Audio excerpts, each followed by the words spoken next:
കർത്താവിൻ്റെ പരിശുദ്ധ നാമം വാഴ്ത്തപ്പെടുമാറാകട്ടെ. സ്നേഹിതരായിരിക്കുന്ന ബഹുമാന്യരാകുന്ന എല്ലാ വാത്സല്യമുള്ള പ്രിയപ്പെട്ടവരാകുന്ന എല്ലാ സഹോദരി സഹോദരന്മാർക്കും യേശു കർത്താവിൻ്റെ മാധുര്യമുള്ള നാമത്തിൽ വന്ദനം അറിയിക്കുന്നു.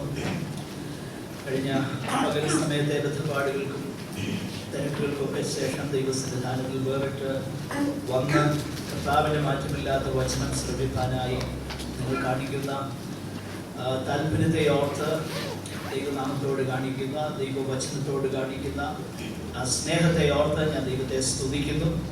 ദൈവം നിങ്ങളെ നിശ്ചയമായിട്ടും അനുഗ്രഹിക്കുമാറാകട്ടെ.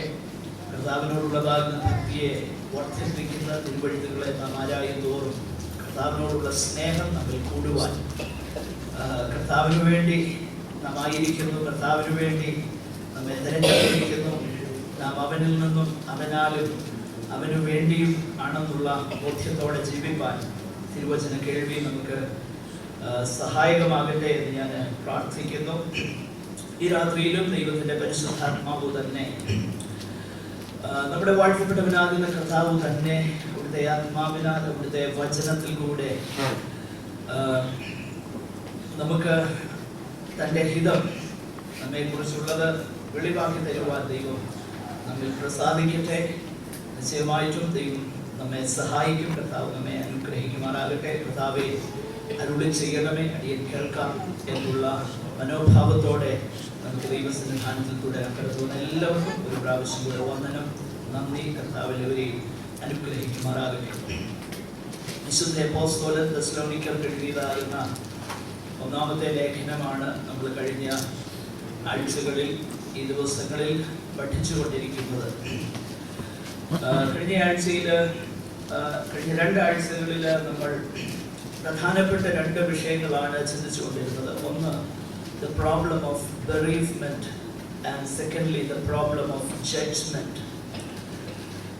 നമ്മെ വിട്ട് കടന്നുപോയ വിശുദ്ധന്മാരുടെ, മരിച്ചുപോയ വിശുദ്ധന്മാരുടെ അവസ്ഥയെന്ത്, ജീവനോടിരിക്കുന്നവരുടെ അവസ്ഥയെന്ത്, കർത്താവിന്റെ വരവിൽ എന്താണ് സംഭവിക്കുന്നത്, ആ കാര്യത്തെക്കുറിച്ച് ഈ ലേഖനത്തിന്റെ 13 മുതൽ 18 വരെയുള്ളതാകുന്ന വാക്യങ്ങളെ ആധാരമാക്കി നമ്മൾ ചിന്തിച്ചു.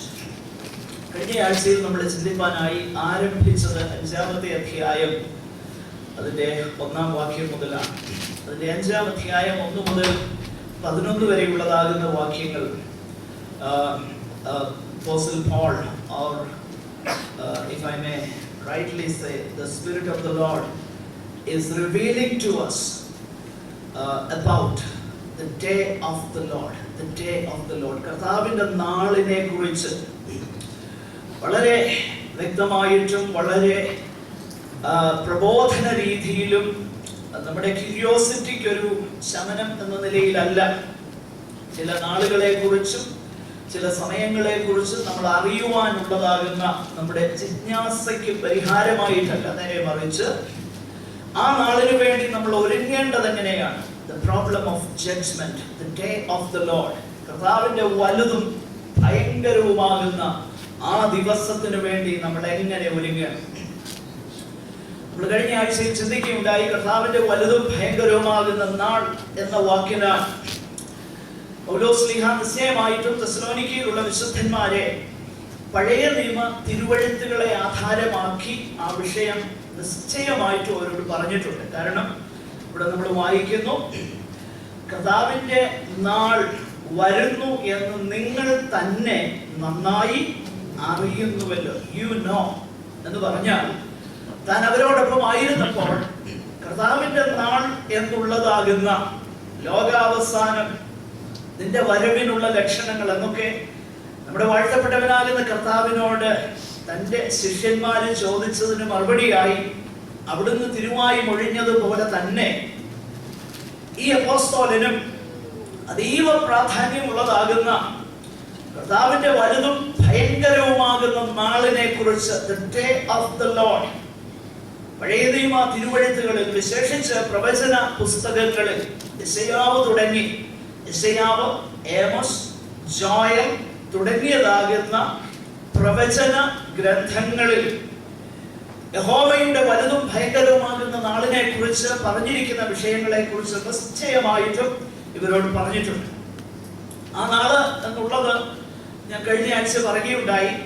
അത് ഒരു 24-hour പീരീഡിനെ കുറിച്ചല്ല ദൈവവചനം വിവക്ഷിക്കുന്നത്. നേരെ മറിച്ച് അല്പം കൂടെ വിശദമായി പറഞ്ഞാൽ വെളിപ്പാട് പുസ്തകം 6-ാം അധ്യായം മുതൽ 19-ാം അധ്യായം വരെയുള്ളതാകുന്ന വിഷയങ്ങൾ വിശദീകരിച്ചിരിക്കുന്ന, അല്ലെങ്കിൽ സഭയുടെ ഉൾപ്രാവണം മുതൽ the rapture, from the rapture until the last day of the millennium rule, സഹസ്രാബ്ദ വാഴ്ചയുടെ അവസാന ദിവസം, the great white throne judgment, ആ ദിവസം വരെയുള്ള വെള്ള സിംഹാസനത്തിന്റെ മുൻപാകെയുള്ള ശിക്ഷാവിധി അല്ലെങ്കിൽ ന്യായവിധി ദിവസം വരെയുള്ള കാര്യങ്ങളെ ഉൾക്കൊള്ളിച്ചുകൊണ്ടാണ് പഴയ നിയമ തിരുവെഴുത്തുകൾ കർത്താവിന്റെ ദിവസം, യഹോവയുടെ ദിവസം എന്ന് പറഞ്ഞിരിക്കുന്നത്. ആ യഹോവയുടെ ദിവസത്തിന്റെ പ്രാരംഭ സമയങ്ങൾ, പ്രാരംഭ ഘട്ടങ്ങൾ വളരെ പ്രയാസകരമാണ്. അത് യാക്കോബിന്റെ കഷ്ടകാലമെന്ന് യെരമ്യാവിന്റെ പ്രവചനം 30-ാമത്തെ അധ്യായത്തിൽ നമ്മൾ വായിക്കുന്നു. നമ്മുടെ വാഴ്ത്തപ്പെട്ടവനാകുന്ന കർത്താവും തന്റെ ഒലിവുമലയിൽ, ഒലിവൈറ്റ് ഡിസ്കോഴ്സിൽ ആ ദിവസം ചുരുങ്ങാതിരുന്നാൽ അത് വളരെ ഭയാനകമായിരിക്കും എന്ന് കർത്താവ് അതിനെ കുറിച്ച് വിശേഷിപ്പിക്കുന്നു. അപ്പോൾ അങ്ങനെയുള്ളതാകുന്ന കർത്താവിന്റെ വലുതും ഭയങ്കരവുമാകുന്ന ആ ദിവസത്തെ കുറിച്ച്, അതിനെക്കുറിച്ച് ഒരു additional teaching, a clarity on that teaching, that is what Paul is doing here. ആ വിഷയത്തെ കുറിച്ച് അല്പം കൂടെ ദൈവമക്കളാകുന്ന നമ്മെ സംബന്ധിച്ചിടത്തോളം, വിശുദ്ധന്മാരെ സംബന്ധിച്ചിടത്തോളം, ദൈവസഭയെ സംബന്ധിച്ചിടത്തോളം what does it mean? ആ കാര്യമാണ് പൗലോസ് ശ്ലീഹ ഇവിടെ പറയുന്നത്. കാലങ്ങളും സമയങ്ങളും എന്നൊക്കെ പറയുമ്പോൾ നിശ്ചയമായിട്ടും ഇതൊക്കെ ഞാൻ കഴിഞ്ഞ ആഴ്ച ഒന്ന് സൂചിപ്പിച്ചു പോയി, അതുകൊണ്ട് അത് കേട്ടവർക്ക് പെട്ടെന്ന് മനസ്സിലാകും. നിശ്ചയമായിട്ടും ഇസ്രായേലിനോടുള്ള ബന്ധത്തിലാണ് ആ കാര്യങ്ങൾ പറഞ്ഞിരിക്കുന്നത് എന്ന കാര്യവും നമ്മൾ മനസ്സിലാക്കിയുണ്ടായി. ദൈവസഭ മഹോ ഉപദ്രവ കാലത്തിൽ കൂടെ കടന്നു പോവുകയില്ല എന്ന് ദൈവവചനത്തിന്റെ അടിസ്ഥാനത്തിൽ നമ്മൾ വിശ്വസിക്കുന്നു. സഭയുടെ എടുക്കപ്പെടലിന്റെ ശേഷമാണ് പഴയ നിയമ തിരുവെഴുത്തുകളിൽ യഹോവയുടെ ദിവസത്തിനായി കാത്തിരിക്കുന്ന നിങ്ങൾക്ക് അയ്യോ കഷ്ടം എന്നൊക്കെ പറഞ്ഞ് യെശയ്യാവ് തുടങ്ങിയ പ്രവാചകന്മാര് അതിനെക്കുറിച്ച് തന്റെ ജനത്തിന്, തന്റെ സ്വന്തം ജനത്തിന് ഭവിക്കുവാൻ പോകുന്ന ആ വലിയ പ്രയാസങ്ങളെ കുറിച്ച് ഈ പ്രവാചകന്മാരൊക്കെ വളരെ ഗൗരവത്തോടെയാണ് അതിനെ വിശദീകരിക്കുന്നത്. യെശയ്യാവിന്റെ പ്രവചനം 13-ാം അധ്യായം അതിന്റെ 6-ാമത്തെ വാക്യം മുതലുള്ള ആ ഭാഗം, ആമോസിന്റെ പുസ്തകം, ഇത് 1-2 വേദഭാഗം മാത്രമാണ് ഞാൻ പറയുന്നത്, ഒത്തിരി വേദഭാഗങ്ങളുണ്ട്. ആമോസിന്റെ പുസ്തകം 5-ാം അധ്യായം 18 മുതലുള്ള വാക്യങ്ങൾ, ഈ വാക്യങ്ങളൊക്കെ ശ്രദ്ധിച്ചാൽ ഇതിനെ കുറിച്ച് നമ്മൾക്ക് വായിക്കാൻ കഴിയുന്നുണ്ട്. യെശയ്യാവിന്റെ പ്രവചനത്തിലെ ആ വാക്യം മാത്രം ഒന്ന് വായിച്ചിരുന്നു, ഞാൻ കഴിഞ്ഞ ആഴ്ച വായിച്ചതാണ്. പെട്ടെന്ന് നമുക്ക് പോകാം, മുൻപോട്ട് പോകാം. അവിടെ യെശയ്യാവ് പറയുക, യഹോവയുടെ ദിവസം സമീപിച്ചിരിക്കൊണ്ട് നിങ്ങൾ മുറയിടുവിൻ. എന്തുകൊണ്ടാണ് യെശയ്യാവ് ഇങ്ങനെ പറയുന്നത്?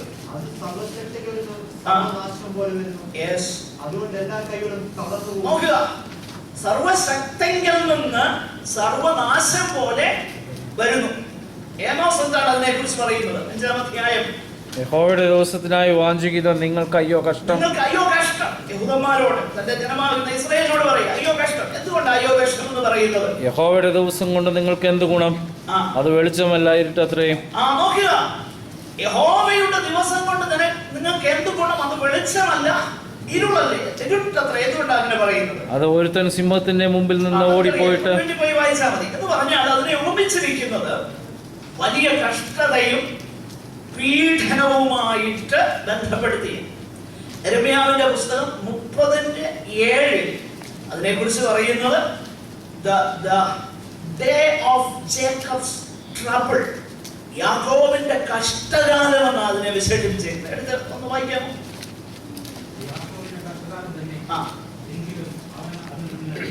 നോക്കുക, അത് യാക്കോബിന് കഷ്ടകാലം തന്നെ, എങ്കിലും അവൻ അതിൽ നിന്ന് രക്ഷിക്കപ്പെടും. ഓക്കെ, അപ്പോൾ ഇത്രയും റെഫറൻസുകൾ ഞാൻ പറഞ്ഞത് കർത്താവിന്റെ ദിവസം, കർത്താവിന്റെ നാൾ എന്നതിനെ കുറിച്ച് പഴയ നിയമ തിരുവെഴുത്തുകളെ ആധാരമാക്കി പൗലോസ് തെസ്സലോനിക്കയിലുള്ള വിശുദ്ധന്മാരോട് കർത്താവിന്റെ നാള്, ആ ജഡ്ജ്മെന്റ് അതിനെ കുറിച്ച് പറഞ്ഞു. അപ്പോൾ ആ പറഞ്ഞതാണ് നമ്മൾ ഇന്ന് പഠിക്കാൻ പോകുന്ന വേദഭാഗത്തിന്റെ പശ്ചാത്തലം. ആ വിഷയത്തെ കുറിച്ച് ഞാൻ പറഞ്ഞല്ലോ. നിശ്ചയമായിട്ടും പഴയ നിയമത്തിലെ ഈ വേദഭാഗങ്ങളൊക്കെ താൻ ഉദ്ധരിച്ചിട്ടുണ്ട്, അതിന് യാതൊരു സംശയമില്ല. അപ്പൊ അങ്ങനെയെങ്കിൽ ആ വലുതും ഭയങ്കരവുമാകുന്ന യഹോവയുടെ ദിവസത്തിന് വേണ്ടി നമുക്ക് എങ്ങനെ പ്രിപ്പയർ ചെയ്യാൻ കഴിയും? ആ ചോദ്യത്തിന്റെ മറുപടിയാണ് പൗലോസ് ഇവിടെ നൽകുന്നത്. അതിന് ഒരു സൊല്യൂഷൻ അവർ തന്നെ പ്രപ്പോസ് ചെയ്യുന്നുണ്ട്. ആ സൊല്യൂഷനെ കുറിച്ച് നമ്മളിങ്ങനെ വായിക്കുന്നു. പൗലോസേ, ആ ദിവസത്തിന് വേണ്ടി ഒരുങ്ങുവാനായി ആ നാളും നാഴികയും ഒക്കെ ഇനി പറഞ്ഞു തന്നു കഴിഞ്ഞാൽ ആ സമയത്തേക്ക് ഒരുങ്ങിയിരിക്കാമല്ലോ. അതായിരിക്കാം അവർ പ്രപ്പോസ് ചെയ്യുന്ന സൊല്യൂഷൻ. അതുകൊണ്ട് പൗലോസ് പറയാ, ആ സഹോദരന്മാരെ, കാലങ്ങളെയും സമയങ്ങളെയും കുറിച്ച് നിങ്ങളെ എഴുതി അറിയിപ്പാൻ ആവശ്യമില്ല. അതിനാവശ്യമില്ല എന്നുള്ളത് രണ്ട് കാരണങ്ങളാണ്. ഒന്ന്, കർത്താവിന്റെ നാൾ കള്ളൻ എന്നതുപോലെ വരുമെന്ന് നിങ്ങൾ തന്നെ അറിയുന്നുവല്ലോ. I told you while I was with you. അത് മാത്രമല്ല, നമ്മുടെ വാഴ്ത്തപ്പെട്ടവനാകുന്ന കർത്താവ് തന്നെ പറഞ്ഞ വാക്കുകൾ ഇങ്ങനെയാണ്: നീ രാജ്യം യഥാസ്ഥാനപ്പെടുത്തുന്നത് എപ്പോഴാണെന്ന് ചോദിച്ചപ്പോൾ മറുപടിയായി പറയുന്നത്, അതിനെക്കുറിച്ച്, കാലങ്ങളെക്കുറിച്ച് സമയങ്ങളെക്കുറിച്ച് അറിയുന്നത് നിങ്ങൾക്ക് ഉള്ളതല്ല. പിതാവ് തന്റെ അധികാരത്തിൽ വെച്ചിരിക്കുന്ന ആ ദിവസങ്ങളെ കുറിച്ച്, ആ ദിവസത്തെ കുറിച്ച് പിതാവല്ലാതെ പുത്രനോ സ്വർഗത്തിലെ ദൂതന്മാരോ അറിയുന്നില്ല. അപ്പോൾ in the light of the universal ignorance of that day, അതുകൊണ്ട് ആർക്കും അതിനെക്കുറിച്ച് അറിയത്തില്ല. അതുകൊണ്ട് നിങ്ങൾക്ക് എഴുതി അറിയിക്കേണ്ട ആവശ്യം ഇല്ല. പിന്നെ നിങ്ങൾ നന്നായി ചില കാര്യങ്ങൾ അറിയുന്നുണ്ടല്ലോ. അതാണ് പൗലോസ് അതിനെ പ്രബോധിപ്പിക്കുന്നത്. നമുക്ക് ആ ഭാഗം, ഇന്ന് ഈ ഭാഗം മുഴുവൻ കർത്താവിന്റെ കൃപയിൽ ആശ്രയിച്ച് പറ്റുമെങ്കിൽ അത് മുഴുവൻ ഭാഗവും നമുക്ക് ഇന്ന് ചിന്തിക്കാനായിട്ട് നമ്മൾ ആഗ്രഹിക്കുക. അതിനായിട്ട് നമുക്ക് പരിശ്രമിക്കാം. ഞാൻ ഇത്രയും ഇൻട്രൊഡക്ഷൻ ആയിട്ട് പറഞ്ഞു എന്നേ ഉള്ളൂ. വിശേഷിച്ച് കഴിഞ്ഞ ആഴ്ചയിൽ വരാത്ത പല പ്രിയപ്പെട്ടവർ ഇന്നുണ്ടല്ലോ. അതുകൊണ്ട് കഴിഞ്ഞ ആഴ്ചയിൽ വിശേഷിച്ച് ചില പ്രിയപ്പെട്ടവർ എന്നോട് ചോദിച്ചതാകുന്ന സംശയങ്ങൾക്ക് വിശദീകരണം കൊടുക്കാൻ ഇടയായി തീർന്നു. മരിച്ച വിശുദ്ധന്മാരെവിടെ ആയിരിക്കും എന്നുള്ളത് ചുരുക്കമായിട്ട്, വിശദമായിട്ടല്ല. അതുപോലെ അങ്ങനെയുള്ള വിഷയങ്ങൾ, നിദ്ര പ്രാപിക്കുന്നവരെ കുറിച്ചുള്ള വിഷയങ്ങളെ കുറിച്ച് നിങ്ങൾക്ക് ചോദ്യങ്ങൾ ഉണ്ടായി എന്നതോർത്ത് ഞാൻ ദൈവത്തെ സ്തുതിക്കുന്നു. നിങ്ങൾക്ക് അല്പം ആശയക്കുഴപ്പങ്ങൾ ഉണ്ടായി എന്നത് തന്നെ നിങ്ങൾ ചിന്തിക്കുന്നു, അത് കേൾക്കുന്നു, അത് ഗ്രഹിക്കാനായി, മനസ്സിലാക്കുവാനായി പരിശ്രമിക്കുന്നു എന്നതിന്റെ തെളിവാണ്. അതോർത്ത് ദൈവത്തിന് സ്തോത്രം ചെയ്യുന്നു. നിങ്ങളുടെ ചോദ്യങ്ങൾക്കായി നന്ദി. ഇനിയും ഫർദർ ക്വസ്റ്റ്യൻസ് ഉണ്ടെങ്കിൽ എന്നോട് ചോദിക്കാവുന്നതാണ്. അതിന് ആൻസർ ചെയ്യുവാൻ ഞാൻ പരിശ്രമിക്കുന്നതാണ്. കർത്താവ് നമ്മെ സഹായിക്കട്ടെ. ആ വേദഭാഗം നമുക്ക് വായിച്ച ശേഷം പെട്ടെന്ന് നമുക്ക് ആ ഭാഗം ചിന്തിക്കാനായി കഴിയും. 1 തെസ്സലോനിക്കർ 5:1-11 വരെയുള്ള വേദഭാഗം. സഹോദരന്മാരെ, കാലങ്ങളെയും സമയങ്ങളെയും കുറിച്ച് നിങ്ങളെ എഴുതി അറിയിപ്പാൻ ആവശ്യമില്ല. കടൽ രാത്രിയിൽ വരും പോലെ കർത്താവിന്റെ നാൾ വരുന്നത് നിങ്ങൾ തന്നെ നന്നായി അറിയുന്നുവല്ലോ. സമാധാനമെന്നും നിർഭയമെന്നും പറയുമ്പോൾ ഗർഭിണിക്ക് പ്രസവവേദന വരും പോലെ പെട്ടെന്ന് നാശം വന്ന് ഭവിക്കും. അവർക്ക് തെറ്റി ഒഴിയാവുന്നതുമല്ല. എന്നാൽ സഹോദരന്മാരെ, ആ നാൾ കള്ളനെന്ന പോലെ നിങ്ങളെ പിടിപ്പാൻ നിങ്ങൾ ഇരുട്ടിലുള്ളവരല്ല. നിങ്ങൾ എല്ലാവരും വെളിച്ചത്തിന്റെ മക്കളും പകലിന്റെ മക്കളുമാകുന്നു. നാം രാത്രിക്കും ഇരുളിലുമുള്ളവരല്ല. ആകയാൽ നാം ശേഷമുള്ളവരെ പോലെ ഉറങ്ങാതെ ഉണർന്നു സുബോധമായിരിക്കാം. ഉറങ്ങുന്നവർ രാത്രിയിൽ ഉറങ്ങുന്നു, മദ്യപിക്കുന്നവർ രാത്രിയിൽ മദ്യപിക്കുന്നു. നാമോ പകലിലുള്ളവരാകിയാൽ വിശ്വാസവും സ്നേഹവും എന്ന കവചവും ശിരസ്വമായി രക്ഷയുടെ പ്രത്യാശയും ധരിച്ചുകൊണ്ട് സുബോധമായിരിക്കാം. ദൈവം നമ്മെ കോപത്തിനല്ല, നാം ഉണർന്നിരുന്നാലും ഉറങ്ങിയാലും തന്നോടുകൂടെ ജീവിക്കേണ്ടതിന് നമുക്ക് വേണ്ടി മരിച്ച നമ്മുടെ കർത്താവായ യേശു ക്രിസ്തു മൂലം രക്ഷയെ പ്രാപിക്കാൻ അത്രേ നിയമിച്ചിരിക്കുന്നത്. ആകയാൽ നിങ്ങൾ ചേരുവരുന്നത് പോലെ അന്യോന്യം പ്രബോധിപ്പിക്കും. തമ്മിൽ ആത്മീയവർ പോരും. നമ്മൾ കഴിഞ്ഞ ആഴ്ചയിൽ ഈ ഭാഗം ചിന്തിക്കാനായിട്ട് ആരംഭിച്ചു. ഞാൻ പറഞ്ഞല്ലോ, അവര് തന്നെ പ്രപ്പോസ് ചെയ്തതാകുന്ന ഒരു സൊല്യൂഷൻ, ആ ദിവസത്തെ കുറിച്ച് അറിയുവാനായിട്ട് അത് ആഗ്രഹിച്ചു. എന്നാൽ പൗലോസ് പറഞ്ഞു അതിന്റെ ആവശ്യം. തുടർന്ന് പൗലോസ് പറയുന്ന കാര്യങ്ങൾ, ഒന്ന്, രണ്ട് കാര്യങ്ങൾ കർത്താവിന്റെ നാളിനെ കുറിച്ച് രണ്ട് മെറ്റഫേഴ്സ് ഉപയോഗിച്ചിട്ടുണ്ട്. ഒന്ന്, കള്ളൻ രാത്രിയിൽ വരുന്നത് പോലെ. രണ്ടാമത്, ഗർഭിണിക്ക് പ്രസവ വേദന വരുന്നത് പോലെ. ഈ രണ്ട് മെറ്റഫേഴ്സും സൂചിപ്പിക്കുന്നതാകുന്ന ഒരു കാര്യം, കള്ളൻ രാത്രിയിൽ വരിക എന്ന് പറഞ്ഞു കഴിഞ്ഞാൽ he comes sudden and unexpected. Suddenly, unexpectedly, a burglar breaks into a house. ഗർഭിണിക്ക് പ്രസവ വേദന വരുന്നത് പോലെ എന്നുള്ളത് അല്പം വ്യത്യാസം. ആ മെറ്റഫോർ പൗലോസ് ഉപയോഗിക്കുമ്പോൾ അല്പം വ്യത്യസ്തമാകുന്ന നിലയിലാണ് ഉപയോഗിക്കുന്നത്. കാരണം അത് സഡൻ ആണ്, പക്ഷെ അൺഎക്സ്പെക്റ്റഡ് അല്ല. പെട്ടെന്ന്, പക്ഷെങ്കിൽ അപ്രതീക്ഷിതമല്ല. In other words, it is sudden but unavoidable. ഒഴിവാക്കാൻ പറ്റുന്ന കാര്യം. Once the pregnancy has begun, it will happen. Once the term is complete, anytime it is to happen. അപ്പോൾ ഒഴിവാക്കാനാകാത്തതുപോലെ കർത്താവിന്റെ നാൾ വരുന്നു. ഇവിടെ പൗലോസ് ഈ കാര്യം ഞാൻ കഴിഞ്ഞ ആഴ്ച വിശദീകരിച്ചുകൊണ്ട് ഞാൻ ആ ഭാഗത്തേക്ക് പോകും. ഇവിടെ പൗലോസ് പറയുന്നതാകുന്ന ഒരു കാര്യം നമുക്ക് പെട്ടെന്നൊന്ന് ശ്രദ്ധിക്കേണ്ടതായിട്ടുണ്ട്. ലോകക്കാരെ കുറിച്ച് ഇത് പറയുന്നത്, മൂന്നാമത്തെ വാക്യം നമ്മൾ ശ്രദ്ധിച്ചാൽ, അവർ സമാധാനമെന്നും നിർഭയമെന്നും പറയുമ്പോൾ, ഇപ്പോൾ ഇളകി മറിയുന്ന രാഷ്ട്രീയമായിട്ടും സാമൂഹികമായിട്ടും ഒക്കെയുള്ള അവസ്ഥയ്ക്ക് ഏകദേശമൊക്കെ ഒരു പരിഹാരം വരുന്നു എന്ന് തോന്നുമ്പോഴാണ് ഇത് സംഭവിക്കുന്നത്. പെട്ടെന്ന് നാശം വന്നു ഭവിക്കുന്നു. ലോകക്കാരെ സംബന്ധിച്ചിടത്തോളം, ഇരുട്ടിലുള്ളവരെ സംബന്ധിച്ചിടത്തോളം ഇത് വലിയ സർപ്രൈസ്. കള്ളൻ എന്നതുപോലെ അവരെ എന്ത് ചെയ്യും? ആ നാൾ പിടിക്കും. എന്നാൽ നമ്മെ സംബന്ധിച്ചിടത്തോളം പൗലോസ് ഇവിടെ പറയുന്നത്, ആ ദിവസം അത് ഒരു സർപ്രൈസ് അല്ല. ഇംഗ്ലീഷ് വേദപുസ്തകത്തിൽ ഇതേ പദം തന്നെയാണ് ഉപയോഗിച്ചിരിക്കുന്നത്, ന്യൂ ഇന്റർനാഷണൽ വെർഷനിൽ. That it will not be a surprise for you, but for them it is a surprise. എല്ലാ സമാധാനം എന്ന് പറയുമ്പോൾ എല്ലാ കാര്യങ്ങളും, everything is explained away. When the Lord comes, the world will not realize that. The saints of God will be caught up into the earth. വിശുദ്ധന്മാര് എടുക്കപ്പെടും. ദൈവസഭ ഇവിടെ ഉണ്ടായിരിക്കുകയില്ല. ആ കാര്യങ്ങളും നന്നായി തൃപ്തികരമായി ലോകക്കാർക്ക് വിശദീകരിച്ചു കൊടുക്കും. തൃപ്തികരമാകുന്ന വിശദീകരണം അന്നുണ്ടാകും.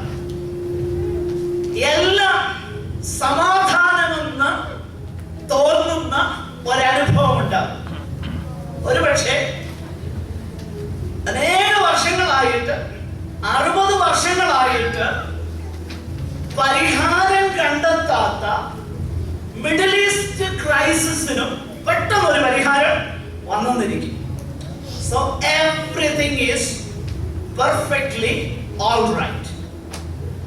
അങ്ങനെയുള്ളതാകുന്ന ഒരു സമയത്തെ കുറിച്ചാണ് പൗലോസ് ഇവിടെ പറയുന്നത്. അങ്ങനെ സമാധാനമെന്നും നിർഭയമെന്നും പറയുമ്പോൾ, ഗർഭിണിക്ക് പ്രസവവേദന എന്നതുപോലെ ആ നാൾ വന്ന് ഭവിക്കും അവർക്ക് തെറ്റി ഒഴിയാവതല്ല. നിശ്ചയമായിട്ടും ഇത് ഞാൻ ഈ പറയുന്ന വിഷയങ്ങൾ ഇസ്രായേലിനോടുള്ള ബന്ധത്തിൽ വളരെ അമിക്കബിൾ ആയിട്ടുള്ള ഒരു സൊല്യൂഷൻ ഉണ്ടാകും. ഇസ്രായേലുമായിട്ട് ഒരു കരാറുണ്ടാകും, സമാധാനമുണ്ടാകും. ഇതെല്ലാം സംഭവിക്കും. കാര്യങ്ങളൊക്കെ വ്യക്തമായി വിശദീകരിക്കപ്പെടും. അങ്ങനെ സംഭവിക്കുമ്പോഴാണ് ഈ ദിവസത്തിൽ കർത്താവിന്റെ കോപം, ദൈവ കോപത്തിന്റെ ആ കവിഞ്ഞൊഴുക്ക് സംഭവിക്കാനായി പോകുന്നു. അങ്ങനെയുള്ള ദിവസത്തെ കുറിച്ച് ദൈവസഭയ്ക്ക് എന്തിനാ പൗലോസ് എഴുതുന്നത്? നമ്മൾ അതാ ചിന്തിക്കാൻ പോകുന്നത്. നമ്മൾ ഇസ്രായേലിനെ കുറിച്ചല്ല ഇനിയിപ്പോ ചിന്തിക്കാൻ പോകുന്നത്. നമ്മൾ ചിന്തിക്കാൻ പോകുന്നത് നമ്മളെ കുറിച്ച്. അപ്പോൾ ഇസ്രായേലിനെ സംബന്ധിക്കുന്ന അല്ലെങ്കിൽ ബാക്കിയുള്ള ലോക രാഷ്ട്രങ്ങളെ സംബന്ധിക്കുന്ന അവരോട് ദൈവം ഡീല് ചെയ്യുവാൻ പോകുന്ന കർത്താവിന്റെ ദിവസം, യഹോവയുടെ ദിവസം എന്നുള്ള വലുതും ഭയങ്കരവുമാകുന്ന ദിവസത്തെ കുറിച്ച് ദൈവസഭയോട് പറയേണ്ടതിന്റെ ആവശ്യകതയെന്ന്. അതാണ് നമ്മൾ ഈ വേദഭാഗത്തിന്റെ അടിസ്ഥാനത്തിൽ നമ്മുടെ മുൻകരുതലിനായി, നമ്മുടെ പ്രബോധനത്തിനായി, നമ്മുടെ ഫോക്കസ്, പ്രയോറിറ്റി വ്യക്തതയുള്ളതാകേണ്ടതിന് ദൈവത്തിന്റെ പരിശുദ്ധാത്മാവ് ഇവിടെ രേഖപ്പെടുത്തിയിരിക്കുന്നു. നാം മനസ്സിലാക്കണം, പേജ് ഫില്ലറായിട്ട് വേദപുസ്തകത്തിൽ ഒന്നും എഴുതിയിട്ടില്ല. പേജ് ഫില്ലർ എന്ന് പറഞ്ഞാൽ ഞാൻ പലപ്പോഴും പറയാറുണ്ട്, പേജ് ഫില്ലർ എന്ന് പറഞ്ഞു കഴിഞ്ഞാൽ നമ്മളൊരു ഒരു പ്രിന്റ് ചെയ്യുന്ന സംഗതി സെറ്റ് ചെയ്യുമ്പോൾ ചിലപ്പോഴൊക്കെ ഒരു ആർട്ടിക്കിൾ കഴിഞ്ഞു, പിന്നെ അടുത്ത മെയിൻ ആർട്ടിക്കിൾ ഇടാൻ പറ്റത്തില്ല. അപ്പൊ അല്പം ചില 4-5 വാക്യങ്ങൾ എഴുതാനുള്ള സ്ഥലം കാണും. അപ്പൊ അതിൽ ഒരു കൊട്ടേഷനോ അങ്ങനെയൊക്കെ ഉള്ളത് വെക്കും. അതിനായി പേജ് ഫില്ലേഴ്സ് എന്ന് പറയും. എന്നാൽ വേദപുസ്തകത്തില് പേജ് ഫില്ലേഴ്സ് ആയിട്ട് ഒന്നും ഉപയോഗിച്ചിട്ടില്ല. കാരണം അതീവ പ്രാധാന്യമുള്ളവയും ഏറ്റവും ഒഴിച്ചുകൂടാനാവാത്തതുമേ വേദപുസ്തകത്തിലുള്ളൂ. ശ്രദ്ധിക്കണം. കാരണം ഇന്ന് ടൈപ്പ് ചെയ്യുന്നത് പോലെ, പ്രിന്റ് ചെയ്യുന്നത് പോലെ അല്ലായിരുന്നു അന്ന് എഴുത്തെന്ന് പറഞ്ഞു. എഴുതുകയെന്ന് പറഞ്ഞാൽ വളരെ, ഒരു പേജ് എഴുതണമെങ്കിൽ വളരെ ശ്രമകരമാകുന്ന പണിയായിരുന്നു. അപ്പൊ അങ്ങനെയെങ്കിൽ ആവശ്യമില്ലാത്ത ഒന്നും പുസ്തകത്തിൽ എഴുതിയിട്ടില്ല. നമ്മളത് മനസ്സിലാക്കി. വിശേഷിച്ച് ദൈവസഭയോടുള്ള ബന്ധത്തിൽ ഞാൻ ചില കാര്യങ്ങൾ പറയാം. എബ്രായ ലേഖനത്തിൽ ഈ പിന്മാറ്റത്തെ കുറിച്ചും യൂദായുടെ ലേഖനത്തിലും വെളിപ്പാട് പുസ്തകത്തിലും മറ്റ് അനേക പുതിയ നിയമഭാഗങ്ങളിൽ ദൈവമക്കളോട് പിന്മാറ്റത്തെ കുറിച്ച് വാൺ ചെയ്യുമ്പോൾ അതിനെക്കുറിച്ച് പലരും ചിന്തിക്കുന്നത് എന്താണെന്നറിയാമോ? That is a hypothetical argument. Hypothetical argument എന്ന് പറഞ്ഞാൽ എന്താണെന്നറിയാമോ? യഥാർത്ഥത്തിൽ സംഭവിക്കുന്നതല്ല, അങ്ങനെ സംഭവിച്ചെങ്കിലോ എന്ന ഭാവേന എഴുതുന്ന കാര്യങ്ങളാണെന്ന് അവർ പറയുന്നത്. പക്ഷെ ഞാൻ പറയട്ടെ, there is no hypothetical argument in the New Testament. Let me make it very clear. എന്ന് പറഞ്ഞാൽ ഈ വിഷയം ദൈവസഭയോട് കർത്താവിന്റെ നാളിനെ കുറിച്ച്, ഇസ്രായേലിനെ സംബന്ധിക്കുന്ന കർത്താവിന്റെ നാളിനെ കുറിച്ച്, ജഡ്ജ്മെന്റ് ഡേയെ കുറിച്ച് ദൈവസഭയോട് പറയുമ്പോൾ അതിന്റെ ആവശ്യകത ഉള്ളത് കൊണ്ടാണ് പറയുന്നത്, വെറുതെ അല്ല പറയുന്നത്. നമുക്കതിനെ കുറിച്ച് അല്പമായിട്ട് ശ്രദ്ധിക്കാം. എന്റെ പ്രിയരെ, ഞാനൊരു കാര്യം പറയാം. കർത്താവിന്റെ വരവിങ്കൽ കൈവിടപ്പെട്ടു പോകുക എന്ന് പറയുന്നത് ചെറിയ കാര്യമല്ല. അത് വളരെ സീരിയസ്, അത് വളരെ ഗൗരവമുള്ളത് കൊണ്ടാണ് വീണ്ടും വീണ്ടും വേദപുസ്തകത്തിൽ കർത്താവിന്റെ നമ്മുടെ ജിജ്ഞാസയ്ക്ക്, നമ്മുടെ ക്യൂരിയോസിറ്റിക്ക് പരിഹാരമായിട്ടല്ല കർത്താവിന്റെ വചനത്തെ യേശുവിന്റെ മടങ്ങി വരവിനെ കുറിച്ച് പറഞ്ഞിരിക്കുന്നത്. നേരെ മറിച്ച് നമ്മൾ ഒരുങ്ങേണ്ടതിന് വേണ്ടിയിട്ടാണ് പറഞ്ഞിരിക്കുന്നത്. തനിക്കായി കാത്തു നിൽക്കുന്നവരുടെ രക്ഷയ്ക്കായി അവൻ പാപം കൂടാതെ രണ്ടാമത് പ്രത്യക്ഷനാണ്. അപ്പൊ കാത്തു നിൽക്കുക, ഒരുങ്ങിയിരിക്കുക, ഉണർന്നിരിക്കുക എന്നൊക്കെ പറഞ്ഞാൽ വേദപുസ്തകം എന്താ അർത്ഥമാക്കുന്നത്? നമ്മൾ ആ കാര്യമാണ് ഈ ഭാഗത്ത് നിന്ന് ചിന്തിപ്പാനായി നാം ആഗ്രഹിക്കുന്നത്. പ്രിയമുള്ളവരെ, നമ്മൾ ആ ചിന്തിച്ച വിഷയം തന്നെ ഒരു നിമിഷം പെട്ടെന്ന് നമുക്കൊന്ന് ശ്രദ്ധിക്കാം. ഒരു കള്ളൻ പെട്ടെന്ന് രാത്രിയിൽ വരുന്നു. ആ വരവ് നമുക്ക് സർപ്രൈസ് ആകാൻ ഉള്ള സാധ്യത എന്തുകൊണ്ട്? അതിന്റെ സാധ്യത പൗലോസ് ഇവിടെ വിശദീകരിക്കുന്നു. 7-ാമത്തെ വാക്യം ഒന്ന് ശ്രദ്ധിച്ചേ. ആകയാൽ നാം ശേഷമുള്ളവരെ പോലെ ഉറങ്ങുന്നവർ രാത്രിയിൽ ഉറങ്ങുന്നു, മദ്യപിക്കുന്നവർ രാത്രിയിൽ മദ്യപിക്കുന്നു, നാമോ പകലിലുള്ളവരാകിയ വിശ്വാസവും സ്നേഹവും. അപ്പൊ കള്ളൻ രാത്രിയിൽ വരുന്നത് സർപ്രൈസ് ആയി പോകുന്നത് എന്തുകൊണ്ട്? ഒന്ന്, ഇരുട്ടാണ്. രണ്ട്, ഉറക്കം. മൂന്ന്, വേണ്ട സുബോധമില്ല. ശ്രദ്ധിക്കണേ, സുബോധമില്ല, ഇരുട്ടാണ്, ഉറങ്ങുന്നു. This is a dangerous concoction. ഇത് വളരെ അപകടകരമാകുന്ന ഒരു മിശ്രിതം. പൗലോസ് പറയുകയാണ്, നിങ്ങളെ ആ നാൾ സർപ്രൈസായി പിടിക്കാതിരിപ്പാൻ നിങ്ങൾ എന്തിനുള്ളവരല്ല. നിങ്ങൾ ഇരുളിന് ഉള്ളവരല്ല. നിങ്ങൾ രാത്രിക്കുള്ളവരല്ല. ഇപ്പൊ നമ്മളത് ഇങ്ങനെ ചിന്തിക്കണം. ആകട്ടെ, നമ്മൾ രാത്രിക്കുള്ളവരല്ല. നമ്മളെ ആ ദിവസം ബാധിക്കുകയില്ലെങ്കിൽ ആ ദിവസത്തെ കുറിച്ച് മുന്നറിയിപ്പ് എന്തിനാ തരുന്നത്? എന്തുകൊണ്ടാണ് നിങ്ങൾ ഉണർന്നിരിക്കണമെന്ന് പറയുന്നത്? എന്തുകൊണ്ടാണ് ഒരുങ്ങിയിരിക്കണമെന്ന് പറയുന്നത്? എന്തുകൊണ്ടാണ് സുബോധമായിരിക്കണമെന്ന് പറയുന്നത്?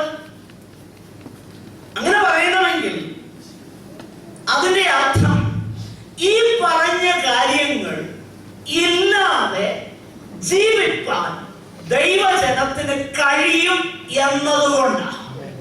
ശ്രദ്ധിക്കണം. അപ്പോൾ അങ്ങനെ സാധ്യതയുള്ളത് കൊണ്ട്, അത് സംഭവിക്കുവാൻ സാധ്യതയുള്ളത് കൊണ്ട്, എന്റെ സഹോദരങ്ങളെ, നിങ്ങൾ ആ സാധ്യതയിൽ അകപ്പെട്ടു പോകരുത്.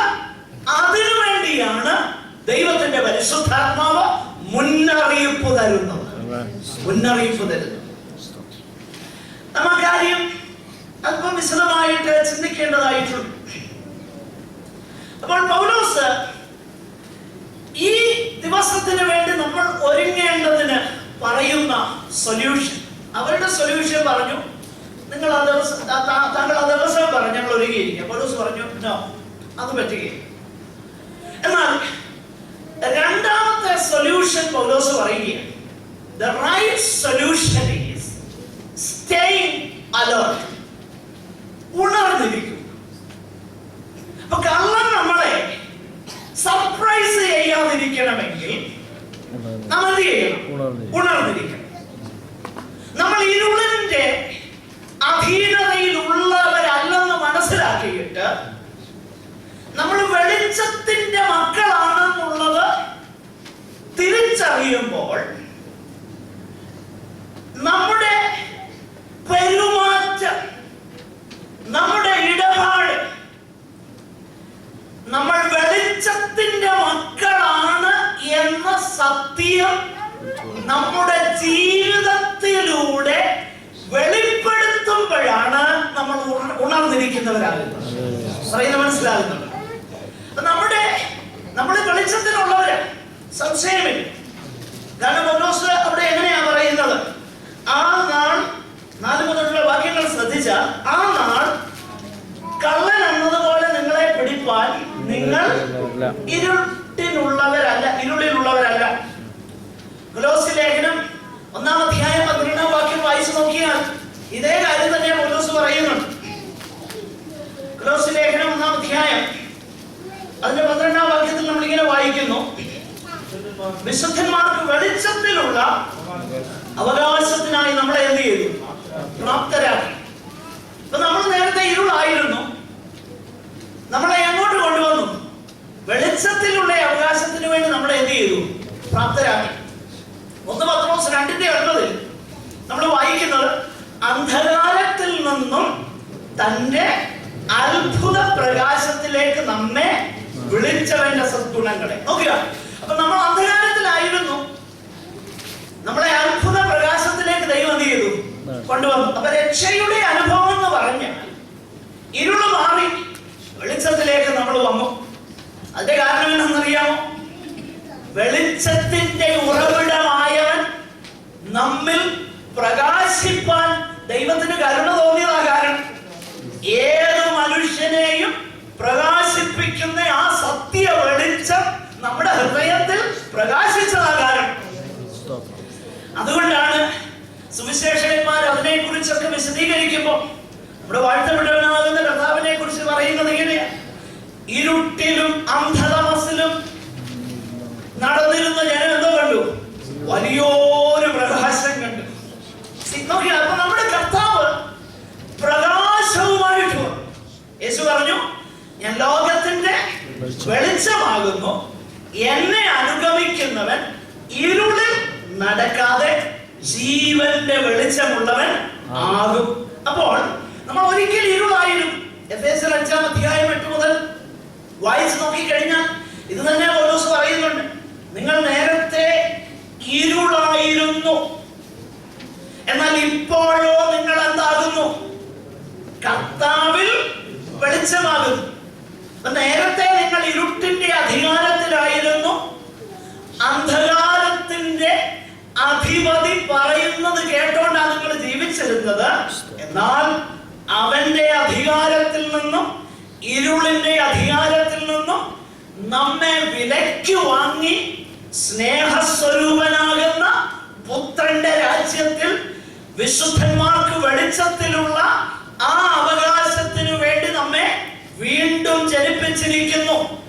അങ്ങനെയെങ്കിൽ നമ്മൾ വെളിച്ചത്തിന്റെ മക്കളാണെങ്കിൽ our behavior must be daytime behavior. That is the emphasis here. നമ്മൾ വെളിച്ചത്തിന്റെ മക്കളാണെങ്കിൽ നമ്മുടെ പെരുമാറ്റം വെളിച്ചത്തിന്റെ ഫലമായിരിക്കണം. നമുക്ക് ആ കാര്യം അല്പം കൂടെ ഒന്ന് ചിന്തിക്കാം. പെട്ടെന്ന്, നമുക്ക് സമയമില്ല, പല കാര്യങ്ങൾ പറയേണ്ടതായിട്ടുണ്ട്. ലേഖനം 5-ാം അധ്യായം 8 മുതൽ 11 വരെയുള്ള വാക്യങ്ങൾ ഒന്ന് ശ്രദ്ധിച്ച്. എഗെയിൻ ഇത് ദൈവസഭയോടാ പറയുന്നത്. അതും കുറഞ്ഞ ലെസർ മോർട്ടൽസിനോടൊന്നും അല്ല ഇത് പറഞ്ഞേക്കുന്നതെന്നും ശ്രദ്ധിക്കണം. വളരെ ഏകദേശം 3 വർഷത്തോളം പൗലോസ്ലീഹ തിരുവചനം പഠിപ്പിച്ച എഫെസോസുകാരോടാണ് ഇത് പറയുന്നത്. ശ്രദ്ധിക്കണം, കുറഞ്ഞ ആൾക്കാരോടൊന്നും അല്ല പറയുന്നത്. അതിന്റെ 5-ാം അധ്യായം 8 മുതൽ 11 വരെയുള്ള വാക്യങ്ങൾ പെട്ടെന്നൊന്ന് വായിച്ചു. ഞാൻ അവിടെ വിശദീകരിക്കത്തില്ല, പെട്ടെന്ന് അങ്ങ് വായിച്ചെന്ന് പോകത്തേ ഉള്ളൂ, നമുക്ക് അതിന് സമയമില്ല. മുമ്പേ നിങ്ങൾ ഇരുളായിരുന്നു, നോക്കുക. അപ്പൊ നിങ്ങൾ ഇരുളായിരുന്നു, ഇപ്പൊ നിങ്ങൾ ആരായിരിക്കുന്നു? വെളിച്ചമായിരിക്കുന്നു. അതുകൊണ്ട് വെളിച്ചമായതുകൊണ്ട് നിങ്ങൾ എന്തോ ചെയ്യണം? ശ്രദ്ധിച്ച്, അവിടെ ഇപ്പൊ വായിച്ചത്, നിങ്ങൾ വെളിച്ചമായതുകൊണ്ട് തനിയെ ഇതിന്റെ ഫലമൊന്നും ഉണ്ടാകത്തില്ല. നിങ്ങൾ എന്ത് ചെയ്യണം? കർത്താവിന് പ്രസാദമുള്ളത് എന്തെന്ന് പരിശോധിച്ചുകൊണ്ട് എന്റെ പ്രിയരെ, ഞാൻ വളരെ ശക്തമായി നിങ്ങളോട് പറയട്ടെ, നമ്മുടെ ലക്ഷ്യം അതായിരിക്കണം.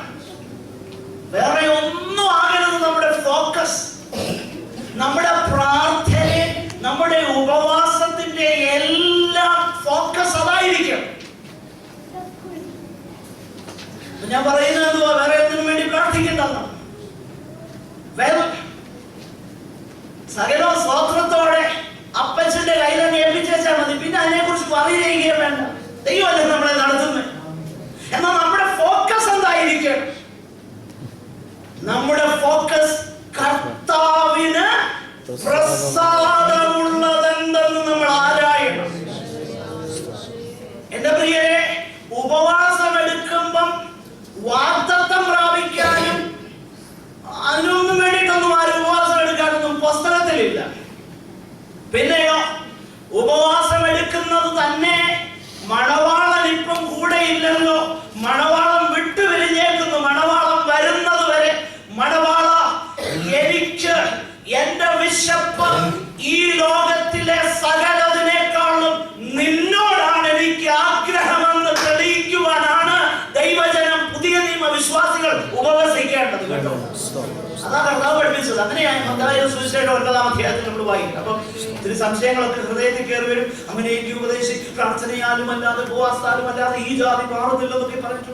എനിക്കിപ്പോൾ ഉപവാസത്തെ കുറിച്ചല്ല പറയാനും, അത് മാത്രമല്ല നമ്മുടെ വിഷയം ഡൈവേർട്ടായി പോകും. അതുകൊണ്ട് ഞാൻ അങ്ങോട്ട് കിടക്കുന്നില്ല. ഉപവാസത്തെ കുറിച്ച് മാത്രം വേണമെങ്കിൽ നമുക്ക് ക്ലാസ്സുകൾ പിന്നീട് എടുക്കാവുന്നതാണ്. ഞാൻ പറഞ്ഞതിന്റെ താല്പര്യം, ഇവിടെ പൗലോസ് പറയുകയാണ് എഫെസോസിലുള്ളവരോട്, സീ, നിങ്ങൾ വെളിച്ചമായി തീർന്നു. മുമ്പേ നിങ്ങൾ ഇരുളായിരുന്നു, ഇപ്പൊ എന്തായി തീർന്നു? വെളിച്ചമായി. അതുകൊണ്ട് നിങ്ങൾ എന്താ ചെയ്യേണ്ടത്?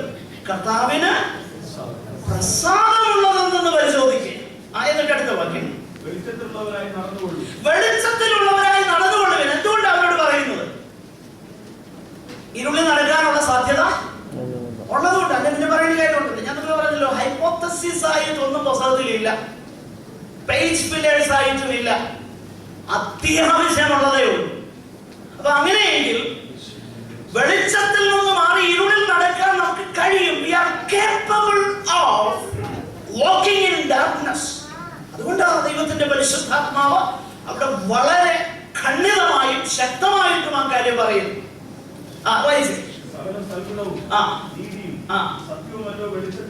നോക്കുക, എന്താ വെളിച്ചത്തിന്റെ ഫലം? സകല സൽഗുണം. അതിനെ കുറിച്ച് തന്നെ ഒരു ക്ലാസ് ആവശ്യമാണ്. സദ്ഗുണം. പിന്നെ നീതി. ഇല്ലേ, നീതി എന്നുള്ളതിന് ഒത്തിരി അർത്ഥ തലങ്ങളുണ്ട്. മുന്നമേ അവന്റെ രാജ്യവും നീതിയും, നീതിക്കായി നിങ്ങൾ വിശന്ന് ദാഹിപ്പിൻ. കഴിഞ്ഞ ദിവസം ഞാൻ ആ വിഷയം വിശദീകരിച്ചതുകൊണ്ട് ഇപ്പൊ ഞാൻ അങ്ങോട്ട് പോകുന്നില്ല. അപ്പോൾ aligning oneself to doing the will of God, അതാണ് സ്വർഗരാജ്യത്തിന്റെ നീതി. അപ്പോൾ വെളിച്ചത്തിന്റെ ഫലം എന്ന് പറഞ്ഞാൽ നമ്മൾ എന്ത് ചെയ്യും? എപ്പോഴും നമ്മുടെ ഇന്റൻഷൻ എന്താ? എന്റെ പൊന്നു കർത്താവേ, നിനക്ക് പ്രസാദമുള്ള ഈ കാര്യം ഞാൻ ചെയ്യണം. അതാ വെളിച്ചത്തിന്റെ ഫലം. നീതി, സദ്ഗുണം, ഇതൊക്കെയാണ് എന്താണ് വെളിച്ചത്തിന്റെ ഫലം. ഇനിയും എനിക്ക് വിശദീകരിക്കാൻ ആഗ്രഹമുണ്ടെങ്കിലും പെട്ടെന്ന് പോകട്ടെ, നമുക്ക് സമയമില്ല. 1 യോഹന്നാൻ 2:8-11 വരെ ഒന്ന് വായിച്ചേ. പെട്ടെന്ന് വളരെ നിങ്ങൾ കേട്ടവരും തന്നെ പുതിയൊരു കൽപ്പന ഞാൻ നിങ്ങൾക്ക് എഴുതുന്നു എന്ന് പറയാം. നിങ്ങളിൽ സത്യമായിരിക്കുന്നു, ഇരുട്ട് നീങ്ങിപ്പോകുന്നു, സത്യം വെളിച്ചം ഇതാ പ്രകാശിക്കുന്നു. വെളിച്ചത്തിലിരിക്കുന്നു എന്ന് പറയുകയും സഹോദരനെ ഭയക്കുകയും ചെയ്യുന്നവൻ ഇന്നയോളം ഇരുട്ടിലിരിക്കുന്നു, സഹോദരനെ സ്നേഹിക്കുന്നവൻ വെളിച്ചത്തിൽ വസിക്കുന്നു. നോക്കുക, അപ്പം ദൈവങ്ങളോട് അത് പറയുന്നു, നമുക്ക് എന്ത് ചെയ്യാൻ കഴിയും? ഇരുട്ടിലിരിക്കാൻ കഴിയും, അല്ലേ? അതുകൊണ്ടല്ലേ നിങ്ങൾ ചിന്തിച്ച്, ഞാൻ അതിനു വേണ്ടി പ്രത്യേകിച്ച് കമന്റ്സ് ഒന്നും പറയുന്നില്ല. simple and plain, down to earth language that everybody can understand that. So you were in darkness and you were darkness, but now who you are? You are light.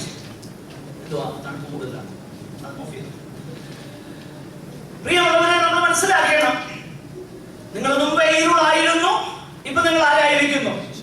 വെളിച്ചമായിരിക്കുന്നു. ഇവിടെ പറയാം, അപ്പൊ വെളിച്ചത്തിൽ ആയിരിക്കുന്നവർക്ക് ഇരുളിൽ പോകാനുള്ള സാധ്യത ഉണ്ട്. എനിക്ക് അവിടെ നിൽക്കാൻ സമയമില്ല. പെട്ടെന്ന് ഒരു വളരെ പ്രധാനപ്പെട്ട മറ്റൊരു വേദഭാഗം കൂടെ വായിക്കാം. റോമാലേഖനം 13:11 മുതൽ 14 വരെ. റോമൻസ് 13:11-14. ഇത് ചെയ്യേണ്ടത് ഉറക്കത്തിൽ നിന്ന് ഉണരുവാൻ നാഴിക വന്നിരിക്കുന്നു. ഇത് ചെയ്യേണ്ടത് ഉറക്കത്തിൽ നിന്ന്. അപ്പം നമുക്ക് എന്തോ ആകാൻ കഴിയും, ശ്രദ്ധിക്കണം. ആദ്യം നമ്മൾ കണ്ടു, നമ്മൾ ഇരുളായിരുന്നു, ഇപ്പൊ വെളിച്ചമായി. വെളിച്ചമായവർക്ക് എന്ത് ചെയ്യാൻ കഴിയും? ഇരുളിൽ നടക്കാൻ കഴിയും. പിന്നെ ഇവിടെ നമ്മൾ പൗലോസ് പറയുന്നു, നിങ്ങൾ ഉണർന്നിരിക്കാൻ പറയും. ഉണർന്നിരിക്കാൻ പറയുമ്പോൾ തന്നെ റോമാലേഖനത്തിൽ പറയുക, ഇത് ചെയ്യേണ്ടത് ഉറക്കത്തിൽ നിന്നും. അപ്പൊ നമ്മളൊക്കെ ഉറങ്ങാനും കഴിയും, ഇരുളിൽ നടക്കാനും കഴിയും. അപ്പൊ ഇരുളിൽ നടക്കുകയും ഉറങ്ങുകയും ചെയ്താൽ കർത്താവിന്റെ നാൾ എങ്ങനെ ഭവിക്കും? ശ്രദ്ധിച്ചേ, കള്ളനെ പോലെ നമുക്ക് ഭവിക്കും. അതുകൊണ്ട് നിങ്ങൾ ഉണർന്നിരിക്കുക. ഇത് ചെയ്യേണ്ടത് ഉറക്കത്തിൽ നിന്ന് ഉണരുവാൻ നാഴിക വന്നിരിക്കുന്നു. നിങ്ങൾ സമയത്തെ അറിയാകിയാൽ തന്നെ. അറിയായികയാൽ അറിയുകയാൽ. നിങ്ങൾ സമയത്തെ അറിയുകയാൽ തന്നെ. നമുക്ക് രക്ഷ ഇപ്പോഴധികം അടുത്തിരിക്കുന്നു. ഞാൻ അതിനെ കുറിച്ച് അല്പം വിശദീകരിക്കാം ഇപ്പോൾ ചില മിനിറ്റുകൾക്കുള്ളിൽ. നോക്കുക, അപ്പോൾ ആ വാക്യം താഴോട്ട് നമ്മൾ പെട്ടെന്ന് വായിച്ചു. രാത്രി കഴിയുമാറായി, പകൽ അടുത്തിരിക്കുന്നു. അതുകൊണ്ട് നാം ഇരുട്ടിന്റെ പ്രവർത്തികളെ, ആര്? ദൈവമക്കൾ, വിശ്വാസത്താൽ നീതീകരിക്കപ്പെട്ട ദൈവ മക്കൾ എന്ത് ചെയ്യണം? അതിനോടല്ലേ അത് പറയുന്നത്? ലോകക്കാരോടാണോ? അല്ല, റോമിലുള്ള വിശുദ്ധന്മാരോട്, വിശ്വാസത്താൽ നീതീകരിക്കപ്പെട്ട വിശുദ്ധന്മാരോട് പറയുകയാണ്, നിങ്ങൾ എന്ത് ചെയ്യണം? ആകയാൽ നാം. ഇരുട്ടിന്റെ പ്രവൃത്തികൾ നമ്മിൽ ഉണ്ടാകാനുള്ള എല്ലാ സാധ്യതയും എപ്പോഴും ശ്രദ്ധിക്കണം. അതുകൊണ്ട് നിങ്ങൾ ഇരുട്ടിന്റെ പ്രവൃത്തികൾ പെട്ടെന്ന് വായിച്ചു. എന്തൊക്കെയാ ഇരുട്ടിന്റെ പ്രവൃത്തികൾ? വെളിച്ചത്തിന്റെ ആയുധവർഗം ധരിച്ചുകൊള്ളുക. ശ്രദ്ധിക്കണം, ഈ പദപ്രയോഗങ്ങളൊക്കെ വെറുതെ എഴുതിയിരിക്കുന്നതല്ല, നമ്മളിപ്പോ വായിച്ച ആ ഭാഗവുമായിട്ട് ചേർത്ത് വായിച്ച്. പകൽ സമയത്ത് എന്നതുപോലെ മര്യാദയായിട്ട് നമ്മൾ എന്ത് ചെയ്യണം? നടക്കുക. ഇനി അടുത്ത വാക്യം, വെറിക്കൂത്ത്, മദ്യപാനങ്ങൾ. We may steer clear of these two. We may. Okay, then next. Okay. Even that we may steer clear. We may. Okay. Okay. പക്ഷേ അടുത്ത് പറയുന്ന കാര്യങ്ങൾ, ദുഷ്കർമ്മങ്ങൾ, തെറ്റായ ഇച്ഛകൾ. തെറ്റായ ഇച്ഛകൾ എന്നൊക്കെ പറയുമ്പോൾ ഒത്തിരി തെറ്റായ കാര്യങ്ങളെ കുറിച്ച്, അതിനെ കുറിച്ച് ഞാൻ പറയാം. നമ്മുടെ പട്ടികയിലുള്ള കാര്യങ്ങളെ കുറിച്ചല്ല പൗലോസ് പറയുന്നു. നമ്മുടെ ഇടയിൽ ഇന്നുള്ള പല കാര്യങ്ങളും. അതാണ് യൂദ പറയുന്നത്, ഏകനാഥനാകുന്ന കർത്താവിനെ വിറ്റ് കളയുന്ന ചിലരെ കുറിച്ച് വായിക്കുന്നുണ്ട് അല്ലേ? തങ്ങളുടെ ദുഷ്കാമ പ്രവൃത്തികൾ അല്ലേ? വായിച്ചിട്ടുണ്ടോ യൂദയുടെ ലേഖനത്തില്? വീട്ടിൽ പോയി വായിച്ചു. ഞാനിപ്പോ എനിക്ക് സമയമില്ല. വായിച്ചു.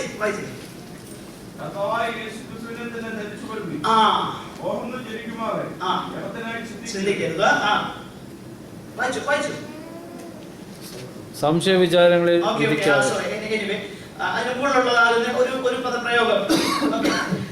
വെറുക്കുത്തികളിലും മദ്യപാനങ്ങളിലും ശയനമോഹങ്ങളിലുമല്ല, ദുഷ്കാമങ്ങളിലും പിണക്കത്തിലും അസൂയയിലും. ഞാൻ പറഞ്ഞല്ലോ, മോളിൽ പറഞ്ഞേക്കുന്ന കാര്യങ്ങൾ we may steer clear of some of them. പക്ഷെ പിണക്കോ അസൂയ അതുണ്ടെങ്കിൽ നമ്മൾ എന്താണെന്ന പൗലോസിന്റെ കാഴ്ചപ്പാട്? ഉറങ്ങുകയാണ്. നമ്മൾ ഇരുട്ടിൽ നടക്കുകയാണ്. അപ്പൊ ഇരുട്ടിൽ നടക്കുക, കർത്താവിന്റെ വരവിന് വേണ്ടി ഒരുങ്ങുക എന്നൊക്കെ പറഞ്ഞു കഴിഞ്ഞാൽ എല്ലാ ദിവസവും കർത്താവിന്റെ വരവ് എന്ന് നമ്മൾ പറയുന്നതിലല്ല, നേരെ മറിച്ച് നമ്മുടെ ജീവിതം കൊണ്ട് നമ്മൾ പ്രൂവ് ചെയ്യുകയാണ് ഞാൻ കർത്താവിന്റെ വരവിന് വേണ്ടി ഒരുങ്ങിയിരിക്കും. എന്താ പ്രിയരെ, ഒരു നിമിഷം ഒന്നുകിൽ കർത്താവിന്റെ വരവ് അല്ലെങ്കിൽ നമ്മുടെ മരണം, ഇതിനേതിന് നമ്മൾ ഒരുങ്ങിയിരിക്കണം. നമ്മൾ കണ്ടതല്ലേ എന്തെല്ലാം പ്രതീക്ഷകളോടാ നമ്മുടെ പ്രിയപ്പെട്ടവരെ കാണുവാനും എന്തെല്ലാം പ്രതീക്ഷകളോടാ. Within a fraction of second everything gone with the wind.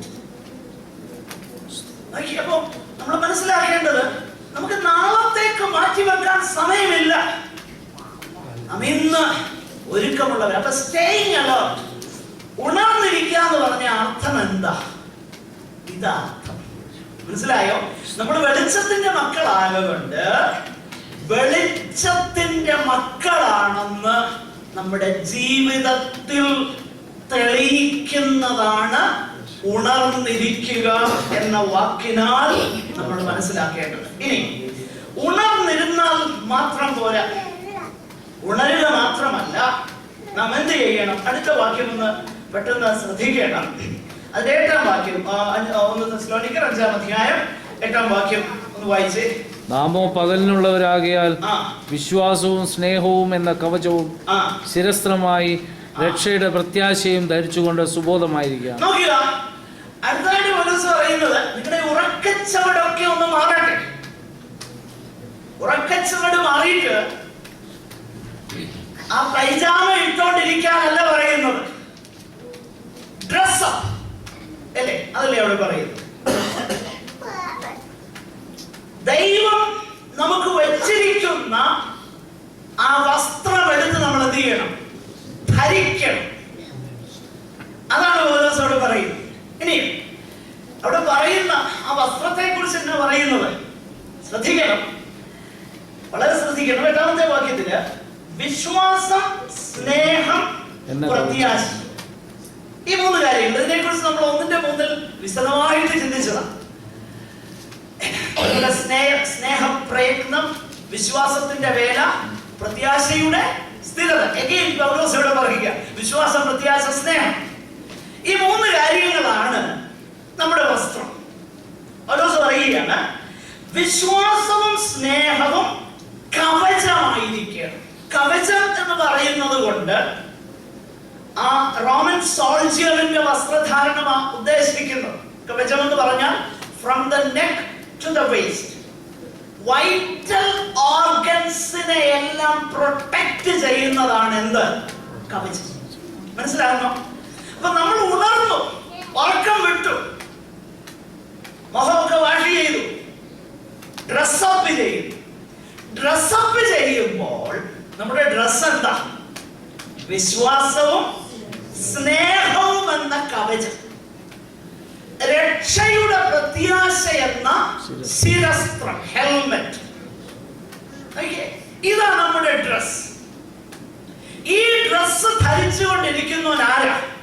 ഉണർന്നിരിക്കുന്നു. മനസ്സിലായോ?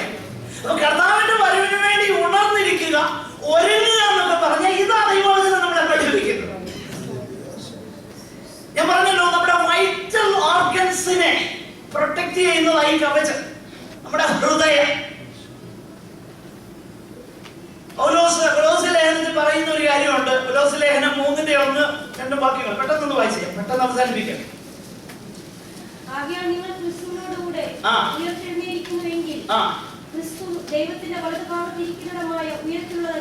ഉയരത്തിലുള്ളത് എന്ത് ചെയ്യണം നിങ്ങള്?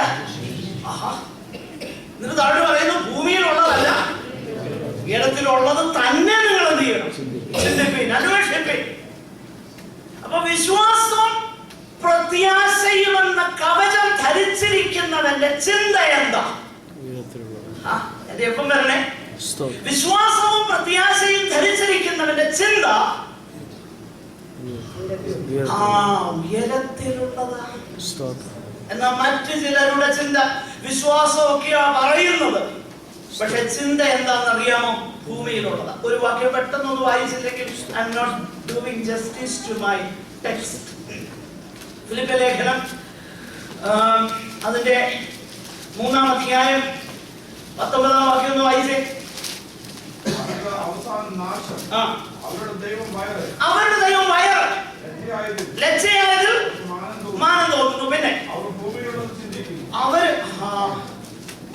മോളി പറഞ്ഞേക്കുന്നത് ക്രൂശിന്റെ ശത്രുക്കളായിട്ട് ഒത്തിരി പേര് നടപെട്ടു.